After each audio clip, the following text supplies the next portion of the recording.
नमस्कार. आयच्या या खाशेल्या कार्यावळीत तुमकां सगळ्यांक येवकार. आमचे एक खास गेस्ट आसात आनी ते म्हळ्यार जमाते इस्लामी हिंदचे national vice president Syed Sadatullah Husaini. Sir, स्वागत है आपका. सादतुल्ला हुसैन.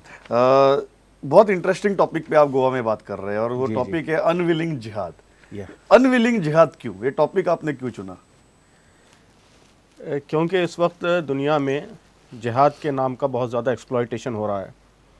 जिहाद इस्लाम का एक अहम ड्यूटी है, कुरान मजीद में इसका हुक्म दिया गया है, लेकिन जिहाद को जिन मानों में इस्तेमाल किया जा रहा है और जिस तरह इसको माइंडलेस वायलेंस का सिनोनिम बना दिया गया है, तो ये इस्लाम के एक अहम पिलर को और इस्लाम के एक अहम कमांड को का मिसरिप्रेजेंटेशन हो रहा है. तो जब भी जिहाद का नाम सुनते हैं लोगों के जहन में आर्म मिलिटेंट्स जो बिल्कुल क्रेज़ी वायलेंस कर रहे हैं, ये पिक्चर्स आती है.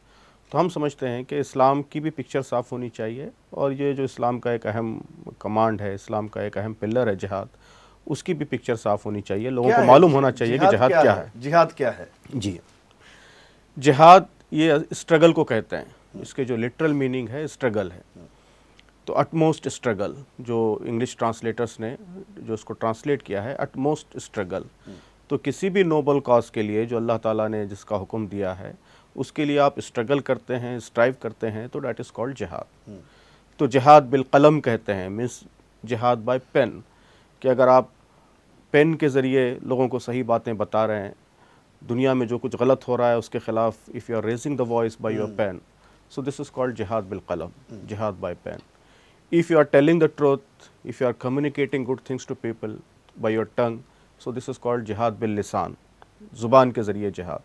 So any kind of a struggle which is aimed at some noble objective, so that is called jihad. जिहाद का जो डेफिनेशन है जो आपने बताया, it's a very noble definition. Right. ये जो आम मिलिटेंसी चल रही है आज दुनिया भर में, जी. क्या उसको इस जिहाद के डेफिनेशन में कोई स्थान है या नहीं है? जो कुछ ISIS और इस तरह के एलिमेंट्स जो कुछ कर रहे हैं, उसके लिए इस्लाम में कोई स्थान नहीं है. They are violating all principles of Islam. यकीनन इस्लाम में आर्म्ड स्ट्रगल की भी गुंजाइश है, वार की भी इजाज़त दी गई है अनअवॉइडेबल सर्कमस्टांसेस में, जैसा कि दुनिया के हर लॉ में मौजूद है, हर मज़हब में मौजूद है. हिंदू मज़हब ने भी इजाज़त दी है, क्रिश्चियनिटी ने भी इजाज़त दी है, इस्लाम ने भी इजाज़त दी है, यूनाइटेड नेशंस ने इजाज़त दी है. लेकिन इस्लाम ने उसको बहुत स्ट्रिंजेंट लॉस के तहत गवर्न किया है कि it should be only in unavoidable circumstances and it should be governed by very stringent principles.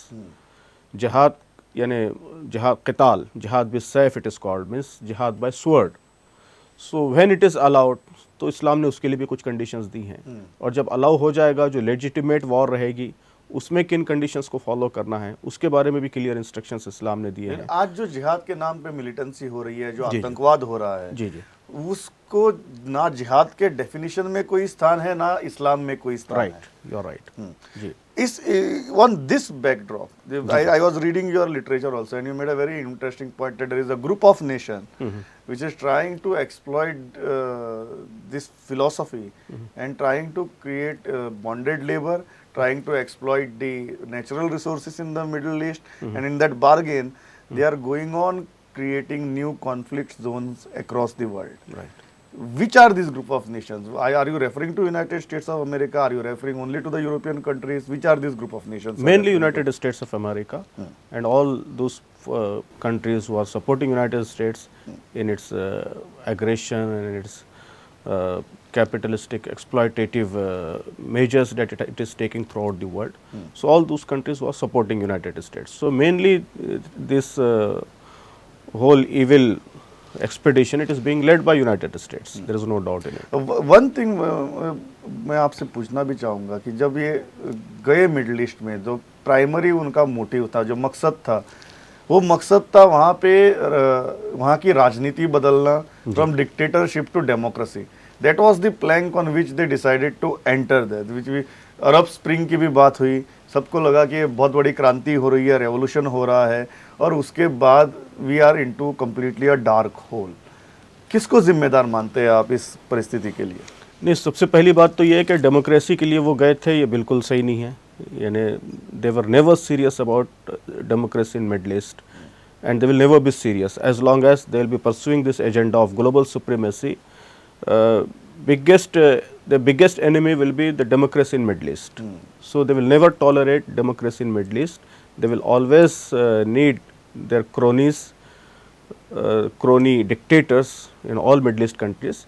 तो ये डेमोक्रेसी के लिए नहीं गए थे, बल्कि ये अपने जो स्ट्रेटजिक इंटरेस्ट को सर्व करने के लिए गए थे. मिडल ईस्ट का ऑयल, इसकी जो स्ट्रेटजिक लोकेशन और यहाँ के चोक पॉइंट्स और यहाँ के ट्रेड रूट्स, इन सब पे डोमिनेशन को वो ग्लोबल डोमिनेशन के लिए ज़रूरी समझते हैं.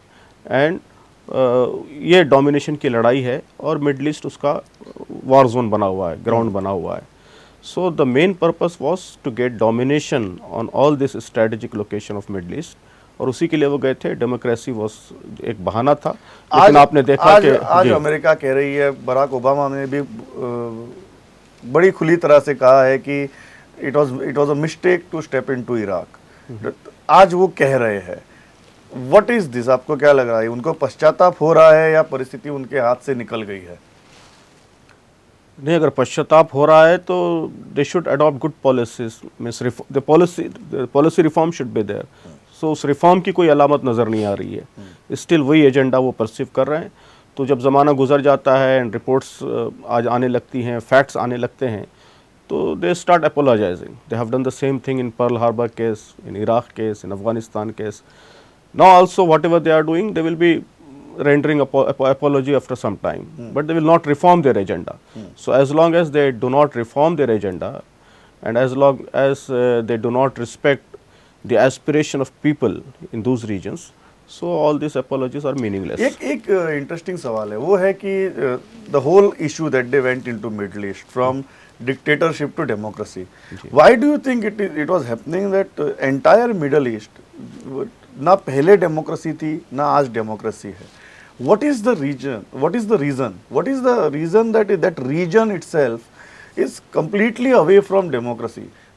Even when America decided to meddle into the affairs of Middle East, there was no democracy there. That was the reason they forwarded to the world.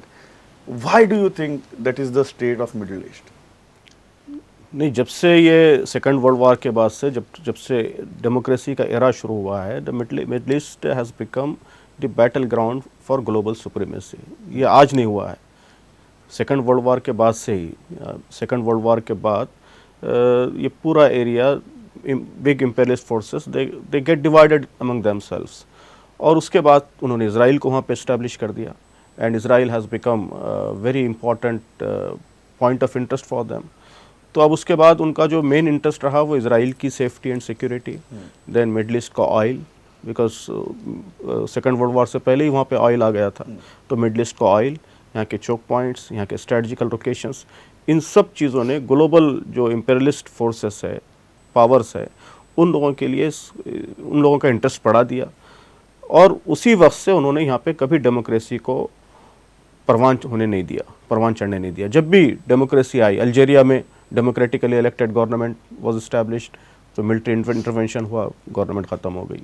Turkey में so many times it happen कि elected government को dissolve किया गया and military started rolling. तो ये mainly big powers का ही यहाँ पे गेम है कि they are not, they will never allow democracy to flourish in this region. एक बात जो होती है कि जब हम इंडिया की बात करते हैं, जब आईसिस जैसी विचारधारा होती है या लश्कर तैयबा जैसी विचारधारा होती है, इन चीज़ों को इस्लाम में स्थान ही नहीं है. फिर भी आपको क्यों लगता है कि there are some youth who get attracted towards such kind of ideology, they go on to join such kind of militant organizations and ultimately spoil their life? Why does that happen? वो influence कम होने के लिए या कम करने के लिए क्या करना पड़ेगा? जी देखिए, इंडिया तो बहुत ज़्यादा बचा हुआ है. जिस रेशियो से लोग ISIS में मिडल ईस्ट से जा रहे हैं, बल्कि इवन अमेरिका से जा रहे हैं, यूरोप से जा रहे हैं, ऑस्ट्रेलिया से जा रहे हैं, इंडिया से बिल्कुल नहीं जा रहे हैं. एंड क्रेडिट गोस, कल भी मैंने ये बात कही कि credit goes to two things. Number one is the democratic fabric of Indian society, the pluralistic democratic fabric, freedom that we have here. और जिस तरह हमको अपनी बात पेश करने का, आइडियाज़ को एक्सप्रेस करने का की आज़ादी है, अपनी गवर्नमेंट इलेक्ट करने की आज़ादी है, गवर्नमेंट पे क्रिटिसाइज़ करने की आज़ादी है, फ्रीडम है. So this freedom and democratic ethos of India, that is the first thing to which credit goes. And the second credit goes to the community leaders here, who are very serious about this issue, and they are trying to educate their youth regarding the right concept of Islam, right concept of jihad. दोनों को credit जाता है. अब जो थोड़े बहुत जा रहे हैं, ज़ाहिर है थोड़े बहुत नौजवान उसकी तरफ माइल भी हो रहे हैं, बहुत कम है, लेकिन स्टिल दे आर देयर. और still if it is even a single person, that issue is a serious issue because it affects a whole family, whole community. तो इसलिए यकीनन इस पे तवज्जो देने की ज़रूरत है. क्यों जा रहे हैं, तो उसके लिए अगेन दुनिया की सिचुएशन जिम्मेदार है कि इस वक्त दुनिया में जो सिचुएशन है और जिस तरह ख़ास तौर पे मुस्लिम ब्लड जिस तरह प्राइसलेस हो गया, बिल्कुल अर्जा हो गया है, बह रहा है पूरी दुनिया में. Whenever a youth he lifts a newspaper, her page पे उसको वही देखने को मिलता है, खून खराबा. कहीं मुस्लिम दुनिया से कहीं कोई अच्छी खबर उसको सुनने को नहीं मिलती. तो this situation makes him vulnerable to all such kind of exploitations, and there are forces who are exploiting this their emotions and their sentiments. तो ये दो चीज़ें हैं, एक तो दुनिया की सिचुएशन और उसको एक्सप्लॉइट करने वाले एलिमेंट्स, ये दोनों चीज़ें मिलके नौजवान को वल्नरेबल बना देती हैं. और जैसा कि मैंने कहा कि इंडिया में चूंकि हमारे पास डेमोक्रेटिक इथोस हैं, इसलिए हमारे पास ये बहुत मिनिमम है. अब क्या करना चाहिए, तो वही जो कुछ हम कर रहे हैं कि हम नौजवानों को सही इस्लाम क्या है ये बता रहे हैं. नंबर 1 जिहाद का सही कंसेप्ट क्या है, और जो इनकी थियोलॉजी है so called jihadis, because jihadi word they do not deserve. Jihad is a very pious word, so they do not deserve this word. But so called jihadi, उनकी जो आइडियोलॉजी है या उनकी जो थियोलॉजी है वो कैसे रॉन्ग है, कैसे गलत है, ये भी हमको नौजवानों को समझाना, ये समझाने की हम कोशिश कर रहे हैं. और उसके साथ साथ उनकी जो एनर्जीज़ है उसको चैनलाइज करना है फॉर कंस्ट्रक्टिव ऑब्जेक्टिव्स, कि मुल्क की तामीर के लिए, सोसाइटी के कंस्ट्रक्शन के लिए उनकी एनर्जीज़ को चैनलाइज करना है. तो यही वो काम है जो हम कर रहे हैं हमारी यूथ ऑर्गेनाइजेशंस के ज़रिए, स्टूडेंट ऑर्गेनाइजेशन के ज़रिए, खुद मेन स्ट्रीम एक्टिविटीज़ के ज़रिए. वी आर ट्राइंग टू एक हमेशा आरोप होता है कि जितने strongly means if a religion needs to reform, the opposition for bad practices should be from within, not from without. एक आरोप होता है कि there is very less such kind of opposition from within, और ज़्यादा voices होने चाहिए. There is a huge Muslim intelligentsia in this country. They need to speak more, they need to interact more, and they need to connect with the youth more. आपको लगता है we are lacking on this front, where the opposition from within for such kind of bad practices कम हो रहा है? नहीं, अब ज़्यादा की तो कोई लिमिट नहीं है, बहुत ज़्यादा होना चाहिए. और we should always aspire for more, we should never get satisfied with our efforts. So that definitely is we should speed up our efforts. We should have more contacts and faster this campaigning should go. तो उससे तो agree करता हूँ मैं, लेकिन ऐसा नहीं है कि पूरी कम्युनिटी या कम्युनिटी लीडर्स और मुस्लिम ऑर्गेनाइजेशंस इस इशू से हटे हुए हैं, साइलेंट है, ऐसा नहीं है. और वो लगे हुए हैं और नौजवानों को भी एजुकेट कर रहे हैं, सोसाइटी से भी कनेक्ट हो रहे हैं, बता रहे हैं सही बात क्या है, नॉन मुस्लिम भाइयों को भी बताने की कोशिश कर रहे हैं कि सही इस्लाम क्या है. तो हो रहा है बहुत कुछ. और अगेन जहाँ तक गोवा की सिचुएशन अलग है, यहाँ मैं जानता हूँ कि मीडिया का भी बहुत अच्छा कोऑपरेशन सारे अच्छे कामों के लिए लग है. सुबह भी मैंने देखा, कल भी मैंने देखा, और यहाँ दोस्तों से मालूम भी हुआ.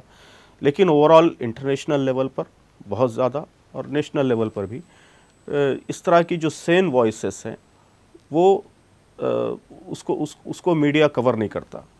And media has become a big barrier. It is not helping to facilitate outreach of our voice to larger section of society. दुनिया में भी यही हो रहा है कि सारी अच्छी आवाज़ों को दबा देते हैं.